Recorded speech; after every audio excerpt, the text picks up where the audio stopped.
Woo! Wow! What a game. Spain versus Croatia. Before I go into it, hi everybody. Welcome back to the channel. If you're new, consider subscribing. Spain versus Croatia in their first match of the 2018-19 UEFA Nations League. Spain has already played one game, defeated England 2-1 at Wembley, and now it's Croatia's turn to kick off their UEFA Nations League campaign. Croatia, as we all know, made it to the final of the 2018 World Cup, where they were defeated by France 4-2. So a lot was expected of Croatia. Like, the bar has been raised for Croatia. Like, every time they step out on the field now, we expect big things from Croatia. But today, I expected a draw, a really gritty 1-1 draw, and it didn't happen like that. Today has been the worst performance in the history of Croatian international football since they became an independent nation in 1991. The worst, 6-0, the worst ever defeat in their history. Friendlies, competitive, anything combined, their worst ever defeat, 6-0. In Croatia's last 2 competitive games, which includes the World Cup final and their opening match of the UEFA Nations League, they have now shipped 10 goals, scoring 2. Who is to be blamed for this? Who is to be blamed? Someone has to take the responsibility for this loss, because the fans like me and you, we need answers. We need answers.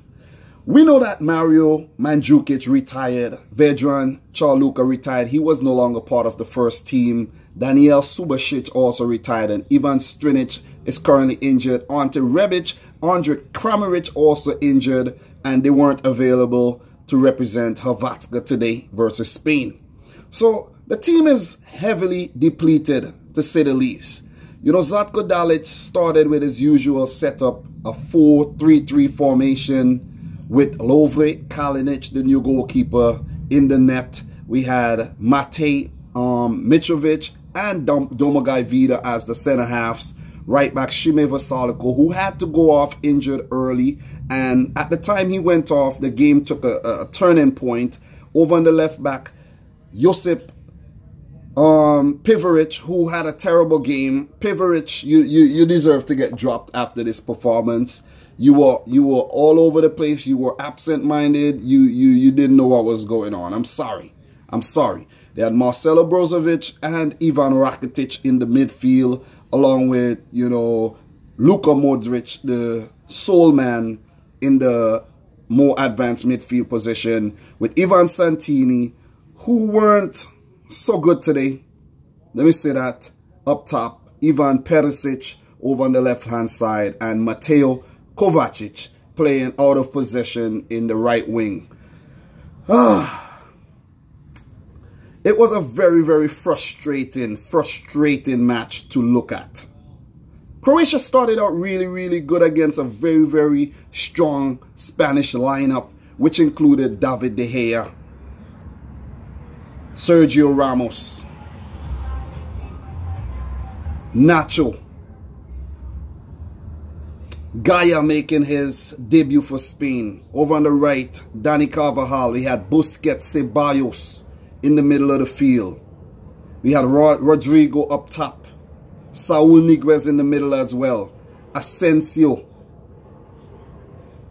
The team was so good.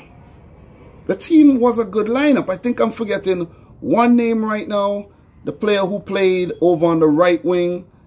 But the name isn't coming to my head right now. But anyways, it's besides the point. Spain, they were the dominant force today. Isco was the other player. Spain were the dominant force today. Croatia started out the game really, really well.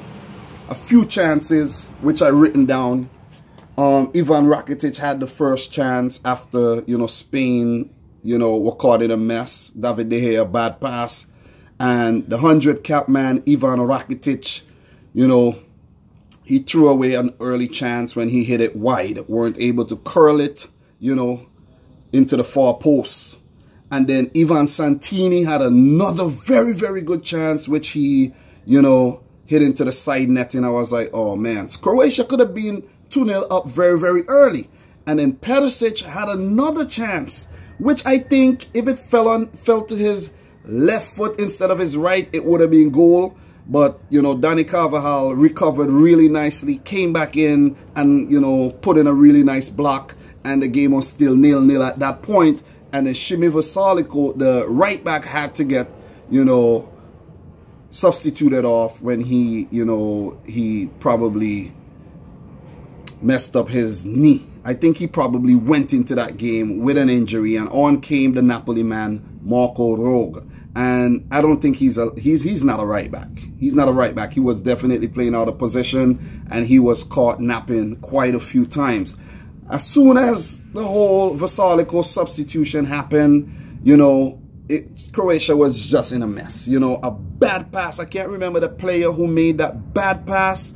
And I think Rakitic couldn't reach the pass. And Asensio was there unmarked. Unmarked. He was there unmarked. And he just pounced on it and hit it with his left pass all over Kalinic, who had no clue what to do with a shot like that.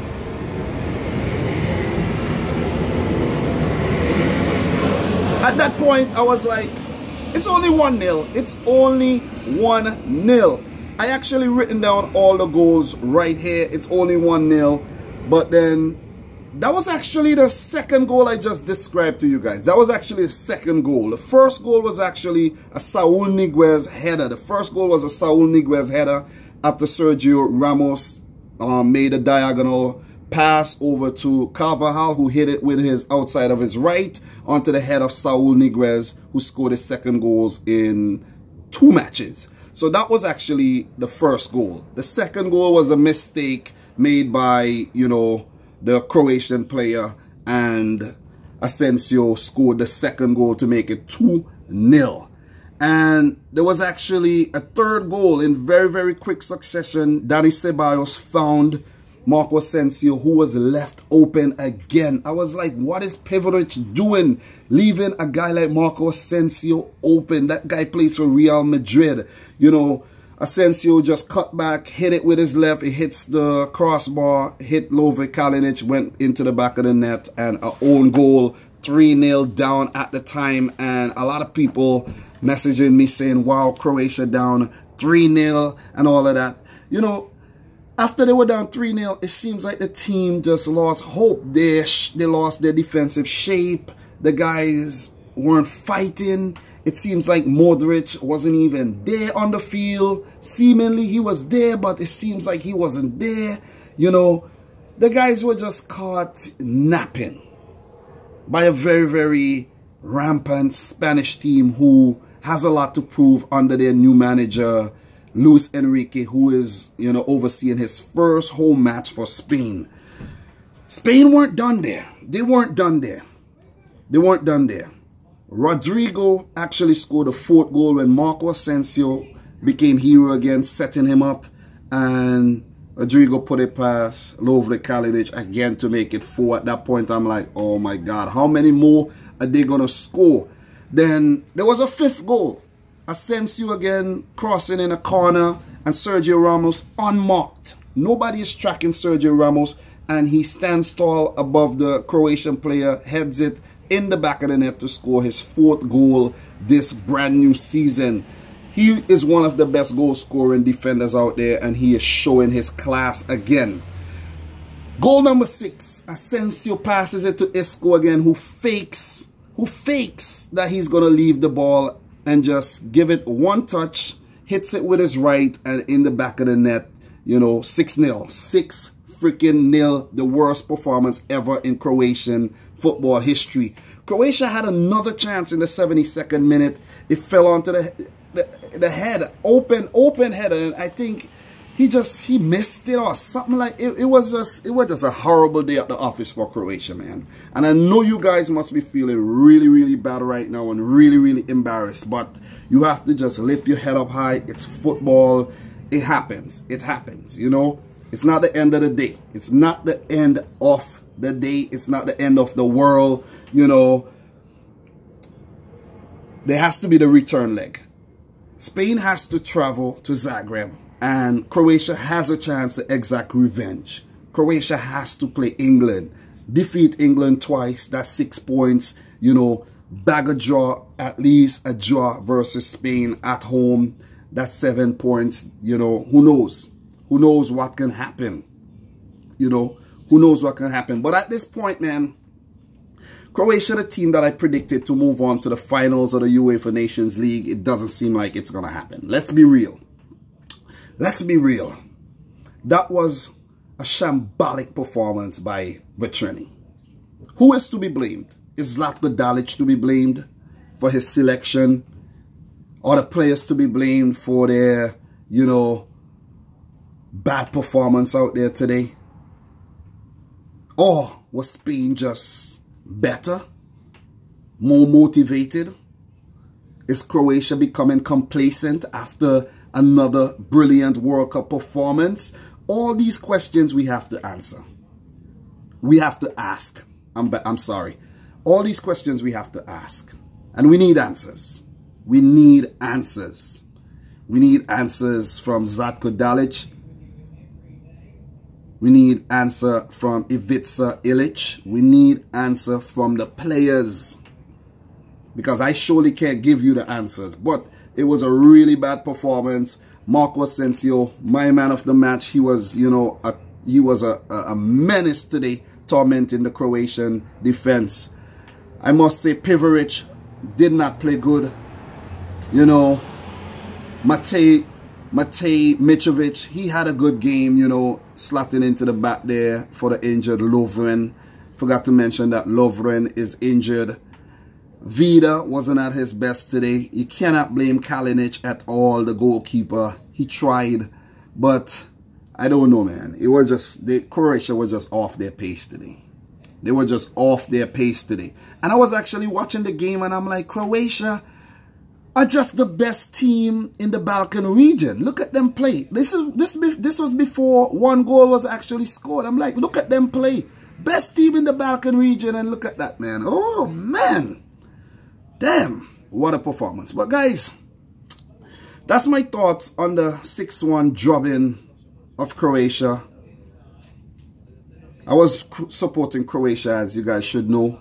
Well played to Luis Enrique and, you know, La Furia Roja, or La Roja Furia, the Red Fury. They seem like they will top the group and they could actually win the UEFA Nations League.